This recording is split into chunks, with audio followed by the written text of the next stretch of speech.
Bismillahirrahmanirrahim. Assalamualaikum warahmatullahi ta'ala wabarakatuh. Alhamdulillahi rabbil alamin. Wa bihi nasta'inu ala umuri dunya waddin. Wassalatu wassalamu ala ashrafil anbiya'i wal mursalin Sayyidina Muhammadin sallallahu alaihi wasallam wa ala alihi wa ashabi ajma'in, amma ba'du. Ya ibadallah, usi nafsi wa iyyakum bi taqwallah wa ittiba'i rasulih la'alakum tuflihun. Faqala Allah ta'ala fil Qur'anil Karim, a'udzu billahi minasyaitonir rajim. Bismillahirrahmanirrahim. Ya ayyuhalladzina amanu taqullaha haqqa tuqatih wa la tamutunna illa wa antum muslimun.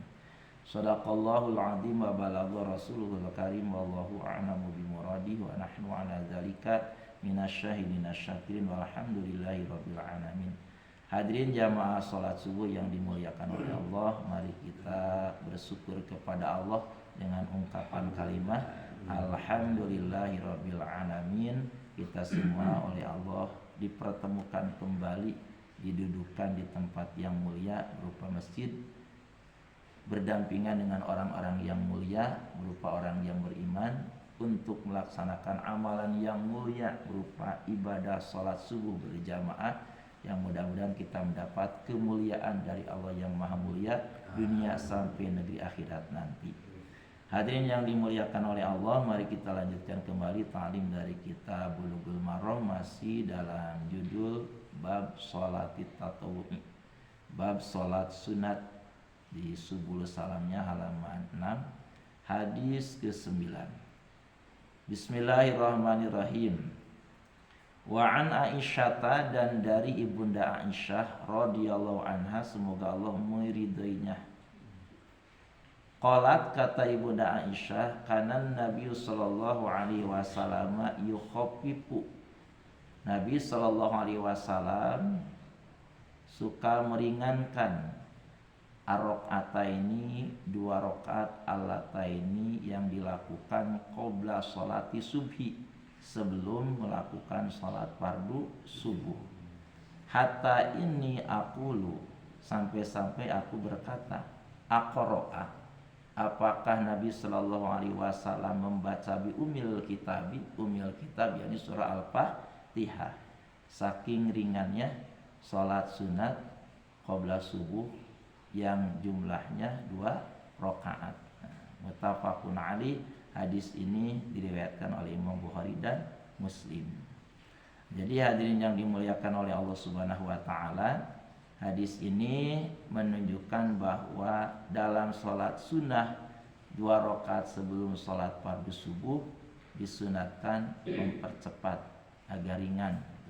Karena kebiasaan Rasul kalau salat itu kan lama berdirinya. Baca Fatihahnya juga ya lumayan lama, karena baca Fatihah itu sebetulnya sedang komunikasi dengan Allah Subhanahu wa taala. Beda dengan kita, kalau kita membaca Fatihah cepat banyak, kadang lidah membaca hati tidak ingat kepada Allah. Padahal diupayakan dan diusahakan kalau kita membaca surah Al-Fatihah itu pahami maknanya, tafakuri makna yang terkandung di dalam surah Al-Fatihah itu. Jadi ada komunikasi antara hamba dengan Allah Subhanahu wa taala. Paling utama membaca surah Al-Fatihah itu kan setiap ayat berhenti gitu. Setiap ayat berhenti. Bismillahi, dengan menyebut nama Allah, kan Ar-Rahmani yang Maha Pengasih, Ar-Rahimi yang Maha Penyayang.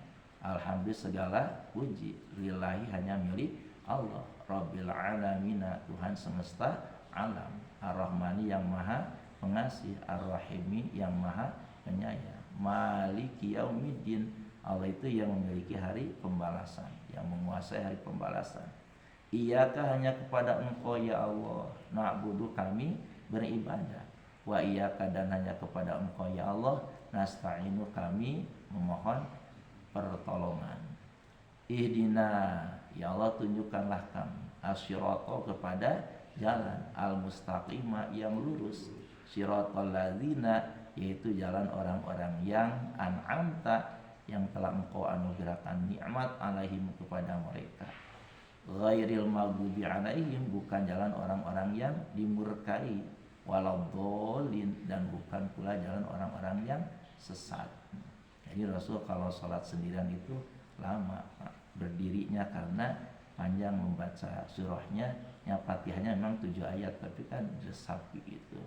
Nah, ketika melaksanakan sholat sunat qabla subuh kelihatannya ringan, itu cepat, itu memperingan, sampai-sampai Ibunda Aisyah menyangka apakah Rasul membaca surah Al-Fatihah atau tidak, saking ya cepatnya dari kebiasaan.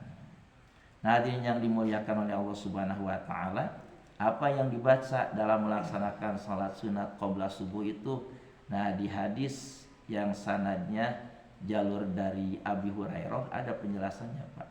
Dalam melaksanakan salat sunat qabla subuh itu yang 2 rakaat itu. Nah, hadis ke-10-nya, wa an Abi Hurairah, dan dari sahabat Abi Hurairah radhiyallahu anhu, anan Nabi sallallahu alaihi wasallam qala, sesungguhnya Nabi sallallahu alaihi wasallam qara'a, beliau membaca fi rakaatayil fajri, dalam 2 rakaat salat sunat fajar, yakni salat sunat qabla subuh. Apa yang dibaca oleh Rasul setelah Fatihah?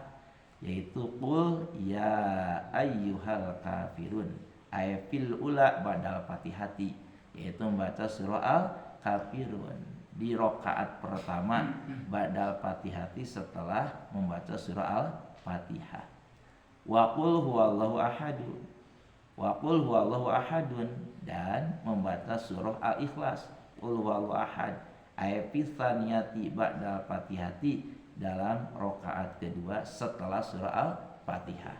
Jadi surah Al-Fatihahnya tetap dibaca dalam rakaat ke-1 dan kedua pun ada rakaat ke-1 setelah Fatihah membaca surah Al-Kafirun. Di rakaat kedua setelah surah Al-Fatihah dibaca surah Al-Ikhlas. Itu dalam praktik melaksanakan sholat sunat qabla subuh ya, yang dianggap ringan, cepat Rasul melaksanakan sholat sunat qabla subuh menurut jalur dari Ibunda Aisyah. Hadis ini rawahu Muslimun, hadis ini diriwayatkan oleh Imam Muslim. Bahkan dalam riwayat Imam Muslim yang lain dari jalur sama Abi Hurairah, qara'al ayataini, dalam melaksanakan salat sunat 2 rakaat qabla subuh itu Rasul membaca 2 ayat. Ayat mana? Ayat qulu amanna billahi wa ma unzila ilaina, di surah Al-Baqarah ayat 136 gitu ya, Pak. Seayat ya. Jadi ayat lagi, Pak. Qulu amanna billahi wa ma unzila ilaina wa ma unzila ila Ibrahima wa Ismaila wa Ishaqa wa Yaquba wal asbati wa ma utiyan nabiyyuna mir rabbihim la nufarriqu baina hadim minhum wa nahnu lahu muslimun. Nah, terkadang Rasul membaca ayat tersebut di surah Al-Baqarah ayat 136 dalam melaksanakan sholat sunat 2 rakaat fajar, yakni sholat sunat qabla subuh, di ayat pertamanya sebagai pengganti dari membaca surah Al-Kafirun. Nah, di keduanya, di rakaat keduanya membaca surah Ali Imran. Surah Ali Imran sebagai pengganti dari surah Al-Ikhlas. Nah, surah Ali Imran ayat 64. Redaksi ayatnya, qul ya ahlal kitabi ta'alau ila kalimatin sawain bainana wa bainakum alla na'budu illallaha wa la nusyrika bihi syai'a wa la yattakhidha ba'duna ba'dan arbaba min dunillahi faida tawallau faqulu syhadu bi anna muslimun. Apa aja mah kata apa aja kata saya kayak baca nanti salat sunat qabla subuh makul ya wes kulhu gitu ya itu ya. Nah, begitu. Kumaha guru urang Pak dengan beben. Awal salat Al-Insirah saran atta kasur anak sareng ya Al-Insirah saran atta kasur itu katanya Al-Asri Alfil. Oh, mana Alfil aja. Bisa mikul lihat payunannya. Ada situ hon. Nah, terus kita tain keterangan kadinya kita cakap pendaknya hadis nama gitu.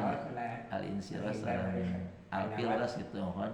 Itu panjawat ambeien. Terus kita jadi dulu orang ayat kahiji sabada Fatihah nyanyi rakaat kahiji al-insyirah dina rakaat kedua setelah Fatihah al-fil. Kayak mudah-mudahan pernah keterangan eta nya. Langsung kita sekarang orang kapungkurin gitu kapan bikin anak mudah-mudahan kependak dina ieu gitu hadisna manawi gitu mohon.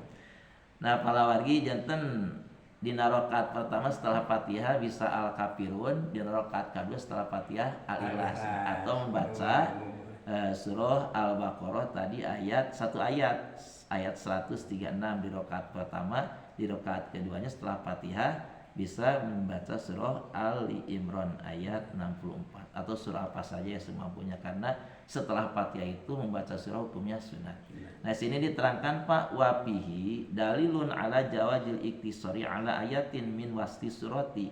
Hadis ini ya sebagai dalil bolehnya meringkas satu ayat dari pertengahan surah.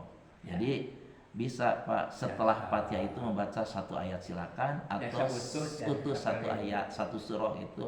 Jadi bisa utus satu surah, bisa utus satu ayat setelah membaca surah Al-Fatihah. Kalau surah Al-Fatihahnya jelas harus selesai karena termasuk rukun sholat dari mulai ayat 1 sampai ayat 7 ayat karena surah Al-Fatihah itu.